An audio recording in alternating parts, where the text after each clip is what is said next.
श्री श्री श्रीमान महाराजाधिराज राजगंभीर राजमार्तांड राजकुलोत्तुंग राजकुलतिलक ஈரேழு 14 லோகத்தின் அதிபதி நாடாளும் நாயகன் அழகன் குழகன் ஆனந்த சித்தன் நல்லூர்பதி காவலன்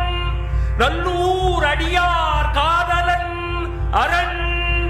அண்டஜராஜர பிரபஞ்சோத்பத்தி நிமித்த காரணன்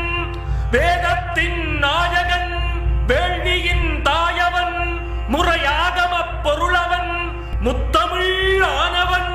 நல்லூர் கந்தசாமியார் பரியேறி